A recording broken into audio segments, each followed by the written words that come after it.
బోల్శెట్టి శ్రీనివాస్ గారు జనసేన. మరి తాడిపూడి కాన్స్టిట్యున్సీలో కాకుండా 3 కాన్స్టిట్యున్సీల్లో ఈ ఎర్రగాలు అనేది ఉంది అధ్యక్ష. ప్రతి సీజన్లోనూ దాదాపుగా 15,000 ఎకరాలు మునిగిపోతుంది అధ్యక్ష. దానికి కోట్లాది రూపాయలు ప్రభుత్వం డబ్బులు చెల్లిస్తోంది రైతులకి. కానీ రైతులకి మనం ఇచ్చే డబ్బు కంటే కూడా వాళ్ళు పండించే దాన్ని వాళ్ళ ఇంటికి వెళ్తే దానివల్ల వాళ్ళు సంతోషిస్తారు తప్ప మనం ఇచ్చే 1,000-2,000కి వాళ్ళకి ఏం రాదు అధ్యక్ష. కాబట్టి దానికి మొత్తం అంతా రిపేర్ చేస్తే 10 కోట్లు అవుతుంది అధ్యక్ష. కానీ 10 సంవత్సరం 7 కోట్ల నుంచి 9 కోట్ల రూపాయలు మురిగినప్పుడల్లా మనం డబ్బులు ఇస్తాం అధ్యక్ష. మరి కాబట్టి గౌరవ మంత్రి గారు కూడా లాస్ట్ టైం చెప్పడం జరిగింది మా జిల్లా వాసులు. మరి ఖచ్చితంగా దాని మీద దృష్టి పెట్టుకుని ఈసారి అయినా సరే దానికి డబ్బులు శాంక్షన్ చేయవలసిందిగా నేను కోరుతున్నాను అధ్యక్ష. అదేవిధంగా లో లెవెల్ మిడ్ లెవెల్ కెనాల్స్ ఉన్నాయి అధ్యక్ష. అదే ఏలూరు కెనాల్ ఉంది అధ్యక్ష.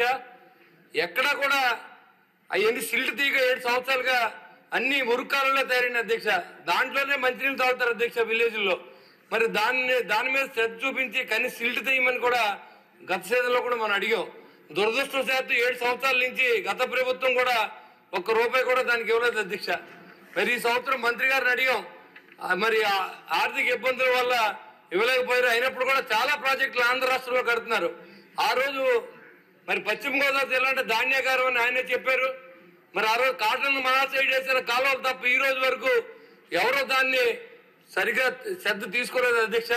కాబట్టి పలు విలేజ్ లో ఉన్న నీళ్ళన్నీ కూడా కాలువలోనే వదులుతారు. టౌన్ లో ఉన్న నీళ్ళన్నీ కూడా ఈ కాలువలోనే వదులుతారు. దీని పరిరక్షణ లేదు, దాన్ని సిల్ట్ తీసే బాధ్యత లేదు. చాలా టౌన్లు కానీ పల్లెలు కానీ దానిలో మంచినీరు, తాగునీరు, సాగునీరు కూడా వాడుతున్నాం అధ్యక్ష. దానివల్ల రోగాలు పాలవుతా ఉన్నారు. ఈ ఎర్రకాలం వచ్చినప్పుడు రోడ్లన్నీ పోతూ ఉంటాయి.